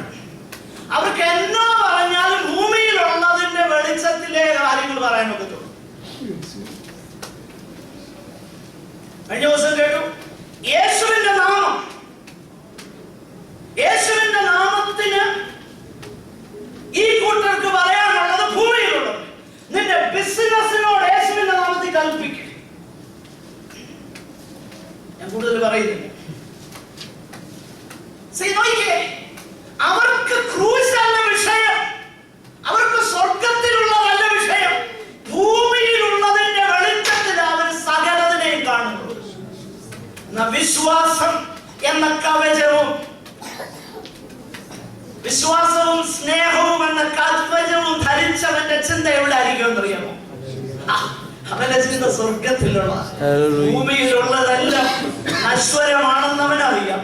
ഭൂമിയിലുള്ളത് ഒക്കെ തന്റെ അപ്പച്ചന്റെ സ്വന്തമാണെന്ന് അവനറിയാം. അതുകൊണ്ട് അതിനെക്കുറിച്ച് ഭാരപ്പെടേണ്ട കാര്യമൊന്നുമില്ല. കാരണം ഭൂമിയിലുള്ളതിനെ കുറിച്ചുള്ള ചിന്ത ഇവിടെ വരുമ്പോഴത്തേന് ഈ വിശ്വാസമെന്ന സ്നേഹമെന്ന കവചം അതിനെ അങ്ങ് മറച്ചിട്ട് സ്വർഗത്തിലേക്ക് ചിന്തകൾ പോകും. സ്വർഗത്തിലെ എന്റെ അപ്പച്ചൻ്റെതാ അതൊക്കെ എനിക്ക് അതാത് സമയത്ത് അപ്പച്ചൻ തന്നോളും, എനിക്ക് അതിനെ കുറിച്ച് ഭാരപ്പെടേണ്ട ആവശ്യമില്ലെന്ന് മനസ്സിലാക്കിയിട്ട് സ്വർഗത്തിലേക്ക് അവൻ കണ്ണുകളെ മനസ്സിലായോ? അനേകർ ക്രൂശിന്റെ ശത്രുക്കളായി നടക്കുകയാണ്. ഭൂമിയിലുള്ളത് ചിന്തിക്കുന്നു. അവരുടെ ദൈവം വയറ്. ഏത് കാര്യവും വയറിന്റെ വെളിച്ചത്തിലെ ഈ കൂട്ടർ കൊള്ളും. എന്റെ പ്രിയരെ, ഞാൻ പറയട്ടെ, പൗലോസ് പറയുകയാണ് ആ കവചം നിങ്ങൾ ധരിക്കണം. പിന്നെ രക്ഷയുടെ പ്രത്യാശ എന്ന ശിരസ്ത്രം, അത് വളരെ ഇമ്പോർട്ടന്റ്. എന്താ രക്ഷയെ കുറിച്ച് അവിടെ പ്രത്യാശ എന്ന് പറഞ്ഞേക്കുന്നത്? നമ്മൾ രക്ഷിക്കപ്പെട്ടവരല്ലേ? യെസ്, നമ്മൾ രക്ഷിക്കപ്പെട്ടവർ. എന്നാൽ രക്ഷ എന്നുള്ളത് 3 കാലങ്ങളിൽ നമ്മൾ ദൈവവചനത്തിൽ വായിക്കുന്നു. ഒന്ന്, നമ്മുടെ പാപത്തിന്റെ we are saved from the penalty and guilt of sin. That is a past experience. എഫേസ്യർ 2:8 കൃപയാലല്ലോ നിങ്ങൾ വിശ്വാസം മൂലം രക്ഷിക്കപ്പെട്ടിരിക്കുന്നത്. റോമർ 8:24 അത് തന്നെ നമ്മൾ വായിച്ചിരിക്കുന്നു. പ്രത്യാശയാലല്ലോ നമ്മൾ രക്ഷിക്കപ്പെട്ടിരിക്കുന്നത്. ഈ അനുഭവത്തെ പറയുന്നത് ജസ്റ്റിഫിക്കേഷൻ അല്ലെങ്കിൽ നീതീകരണം എന്നാണ് പറയുന്നത്. കർത്താവ് എന്ത് ചെയ്തു? ദൈവം എന്ത് ചെയ്തു? നീതി കെട്ടവരാകുന്ന നമ്മെ തന്റെ പുത്രന്റെ നീതി കൊണ്ട് അങ്ങ് പൊതിഞ്ഞു. പിന്നെ പുത്രന്റെ നീതിയിലാണ് സ്വർഗത്തിലെ പിതാവ് നമ്മളെ കാണുന്നത്. ജസ്റ്റിഫിക്കേഷൻ, നീതീകരണം. നമുക്ക് അർഹിക്കുന്നത് തരാതെ നമ്മൾ അർഹിക്കാത്തത് നമുക്ക് തന്ന് കൃപയാൽ വിശ്വാസം മൂലം നമ്മൾ എന്ത് ചെയ്തു? രക്ഷിക്കപ്പെട്ടു.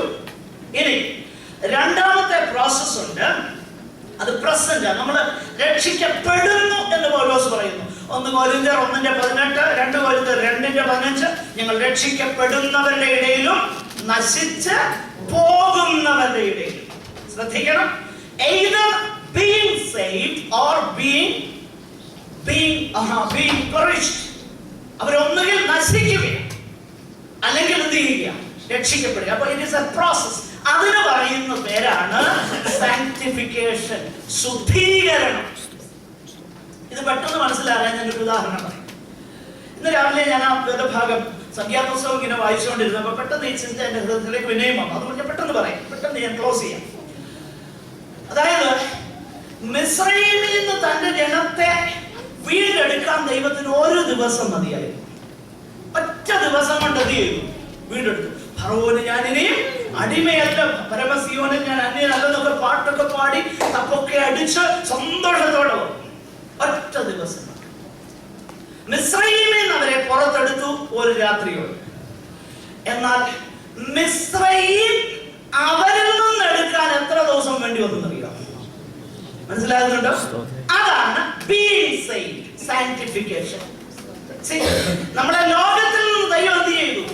രക്ഷിച്ചു. അതിനൊരു ഫ്രാക്ഷൻ ഓഫ് സെക്കൻഡ് മതി. എന്റെ പൊന്നു കർത്താവേ എന്ന് പറഞ്ഞ് നെഞ്ചതടിച്ച് പാപിയാണെന്ന് മനസ്സിലാക്കി ആ ക്രൂശിലേക്ക് നോക്കി ആ നിമിഷം നമ്മൾ എന്ത് ചെയ്തു? രക്ഷിക്കപ്പെട്ടു. ലോകത്തിൽ നിന്ന് രക്ഷിക്കപ്പെട്ടു. പക്ഷെങ്കിൽ ഈ ലോകത്തെ ഇതിൽ നിന്ന് എടുത്തു കളയാനുള്ള പ്രോസസ്സാണ് രക്ഷിക്കപ്പെടുക അല്ലെങ്കിൽ വിശുദ്ധീകരണം എന്ന വാക്കിനാൽ വചനം പഠിപ്പിക്കുന്നത്. അല്ലേ? അതുകൊണ്ടാണ് ലോകത്തിലുള്ളതല്ല നിങ്ങൾ ചിന്തിക്കേണ്ടത്, ഉയരത്തിലുള്ളത്. എന്റെ പൊന്നുപ്രിയരെ, ലോകത്തെ എടുത്തു കളയാൻ പരിശുദ്ധാത്മാവ് ദൈവസഭയിൽ അനുസ്യൂതം പ്രവർത്തിച്ചു കൊണ്ടിരിക്കുമ്പോൾ പരിശുദ്ധാത്മാവിന്റെ പേര് പറഞ്ഞ് ലോകത്തിലേക്ക് കൊണ്ടുപോകുന്ന, ദൈവസഭയെ കൊണ്ടുപോകുന്ന ജാല സുവിശേഷകരെ ദൈവം ന്യായം വിധിക്കും. I know that is hard words. ഞാൻ പറയുന്നത് മനസ്സിലാവുന്നത്. This is very important. ഇത് ഞാൻ ഈ പറയുന്നത് ഇത് വളരെ ഇമ്പോർട്ടന്റ് ആയതുകൊണ്ടാണ്. We are being saved. നമ്മൾ രക്ഷിക്കപ്പെട്ടുകൊണ്ടിരിക്കുക. വിശുദ്ധീകരണം, ലോകത്തിന്റെ ആ ചിന്തകള് നമ്മിൽ നിന്ന് മാറ്റാനായിട്ട് ദൈവാത്മാവ് ശ്രമിക്കുമ്പോൾ ഒരു വശത്തൂടെ ഈ ലോക ചിന്തകളെ പിന്നെ ഇതിനകത്തോട്ട് ഇടിച്ച് കയറ്റുന്ന പരിപാടി ദൈവാത്മാവിൽ നിന്നല്ലേ അല്ല അല്ല അല്ല കർത്താവിലേക്ക് നയിക്കണം നമ്മളെ. അല്ലാത്തതൊന്നും ദൈവത്തിൽ നിന്നല്ല. എനിക്കറിയാം, ഞാൻ I am being so emotional, but I know it is so important, so important. അതുകൊണ്ടാണ് ഞാൻ അങ്ങനെയൊക്കെ പറയുന്നത്. അല്ലാതെ എനിക്കത് പറയാൻ ആഗ്രഹം ഉണ്ടായിട്ടൊന്നുമല്ല. It's very important. അപ്പം മിസ്രൈം ഉള്ളിൽ നിന്ന് എടുത്തു കളയാൻ 40 വർഷം വേണ്ടി വന്നു. അതാ രക്ഷിക്കപ്പെടുക, ബീയിങ് സേവ്ഡ്. മൂന്നാമത്തെ ഇറ്റ് ഈസ് സ്റ്റിൽ ഫ്യൂച്ചർ. അതിനെ നാം രക്ഷിക്കപ്പെടും. നാം വിശ്വസിച്ച നാളിനേക്കാൾ രക്ഷ നമുക്ക് ഏറ്റവും അടുത്തിരിക്കുന്നു. റോമാലേഖനം 8:23, റോമാലേഖനം 5:5, 13:11 ഈ വാക്യങ്ങളൊക്കെ ശ്രദ്ധിച്ചാൽ it is still future glorification. അപ്പോൾ ഈ അവസ്ഥയെ നോക്കിക്കൊണ്ടാണ് പൗലോസ് പറയുന്നത്, ഓക്കെ, നിങ്ങൾ രക്ഷിക്കപ്പെട്ടുകൊണ്ടിരിക്കുന്നു, ഇനി രക്ഷിക്കപ്പെടും എന്നുള്ളതാകുന്ന ആ രക്ഷയുടെ ശിരസ്ത്രം പ്രത്യാശയായിട്ട് നിങ്ങൾ എന്ത് ചെയ്യണം? നിങ്ങളുടെ ശിരസിന്മേൽ ഉണ്ടായിരിക്കണം. We belong to the Lord. നമ്മൾ കർത്താവിനുള്ളവരാണെന്നുള്ള ബോധ്യം നമുക്ക് എപ്പോഴും ഉണ്ടായിരിക്കണം. എന്റെ വാക്കുകളെ പെട്ടെന്ന് മുൻപോട്ട് കൊണ്ടുപോയി ചുരുക്കം മിനിറ്റുകൾക്കുള്ളിൽ ഞാൻ അവസാനിപ്പിക്കാം. ദയവായി ക്ഷമിക്കുക. Please bear with me. പൗലോസ് പറയുകയാണ്, അടുത്ത വാക്യത്തിൽ ഇങ്ങനെ പറയുന്നു, നാം ഉണർന്നിരുന്നാലും ഉറങ്ങിയാലും തന്നോടുകൂടെ ജീവിക്കേണ്ടതിന് നമുക്ക് വേണ്ടി മരിച്ച കർത്താവായ യേശുക്രിസ്തു മൂലം രക്ഷയെ പ്രാപിപ്പാൻ അത്രേ. ഇത്ര കട്ടിയിൽ കൂടിയ വിഷയം പറഞ്ഞിട്ട് പൗലോസ് പറയുക. എന്നാ സഹോദരന്മാരെ, നിങ്ങൾ അതിനെക്കുറിച്ച് ഭയപ്പെടുകയോ വ്യാകുലപ്പെടുകയോ ഒന്നും വേണ്ട. നമുക്ക് വേണ്ടി വരാൻ പോകുന്ന നമ്മുടെ രാജാവ് ആരാന്നറിയാമോ? ഒരിക്കൽ യെരൂശലേമിന്റെ തെരുവിലൂടെ ആ ക്രൂശ് മരം ചുമന്നുകൊണ്ട് മുൾമുടി അണിഞ്ഞുകൊണ്ട് ഹല്ലേലൂയ ആ ഗോൽഗോഥായിൽ നമുക്ക് വേണ്ടി യാഗമായി മരിച്ച് അടക്കപ്പെട്ട ഉയർത്തെഴുന്നേറ്റ സ്വർഗാരോഹണം ചെയ്ത അതേ യേശു തന്നെയാണ് എന്ത് ചെയ്യാൻ പോകുന്നത്? മടങ്ങി വരാൻ പോകുന്നത്. അതുകൊണ്ട് നിങ്ങൾ ഉറങ്ങിയാലും ഉണർന്നിരുന്നാലും, അതിന്റെ അർത്ഥം ഉറങ്ങിയാലും ഉണർന്നിരുന്നാലും പറഞ്ഞാൽ നിങ്ങൾ മരിച്ചാലും ജീവനോടെ ഇരുന്നാലും നിങ്ങൾ ആർക്കുള്ളവരാ? കർത്താവിനുള്ളവരാ. ഹല്ലേലൂയ. അതുകൊണ്ടാണ് പൗലോസ് റോമാലേഖനത്തിൽ പറയുന്നത്, നാം ആരും നമുക്കായി തന്നെ ജീവിക്കുന്നില്ല, നമുക്കായിട്ട് തന്നെ മരിക്കുന്നില്ല. നാം ജീവിച്ചാലും മരിച്ചാലും ആർക്കുള്ളവരാ? നമ്മൾ കർത്താവിന്റെ വകയാ കേട്ടോ.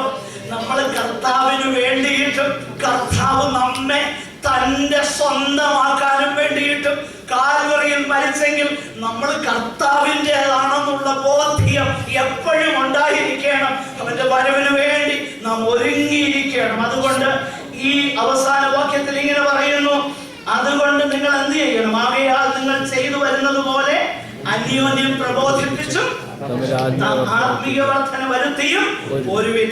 മുകളിൽ നമ്മൾ കണ്ടു, ആകയാൽ ഈ വചനങ്ങളാൽ അന്യോന്യം ആശ്വസിപ്പിക്കുവിൻ. ഇവിടെ പറയുന്നു, ഹല്ലേലൂയ, നിങ്ങൾ തമ്മിൽ അന്യോന്യം ആത്മീയ വർധന വരുത്തിയും പ്രബോധിപ്പിച്ചും ഒരുവിൻ. കർത്താവിന്റെ വരവിനോടുള്ള ബന്ധത്തില് ഒത്തിരി കാര്യങ്ങൾ പിന്നെയും നമുക്ക് കാണുവാനുണ്ട്. ദൈവം അനുവദിച്ചാൽ, കർത്താവ് വരവ് താമസിച്ചാൽ അടുത്ത ആഴ്ചകളിൽ നമുക്കത് ശ്രദ്ധിപ്പാനും പഠിപ്പാനുമായിട്ട് നമുക്ക് കഴിയണം. നല്ലൊരു കാര്യം മനസ്സിലാക്കണം, നാൾ സമീപിക്കുന്നു എന്ന് കാണുന്തോറും അധികമായി നാം ചെയ്യണം. Glory to God. തന്നിൽ ഈ പ്രത്യാശയുള്ളവൻ, യോഹന്നാൻ 1:3 മുതലുള്ള വാക്യങ്ങൾ ശ്രദ്ധിച്ചാൽ, അവനിൽ ഈ പ്രത്യാശയുള്ളവൻ അവൻ വിശുദ്ധനായിരിക്കുന്നത് പോലെ തന്നെ താൻ വിശുദ്ധീകരിക്കുന്നു. കർത്താവിന്റെ വരവിനെ കുറിച്ച് അവിടെയും പറയുന്നത്.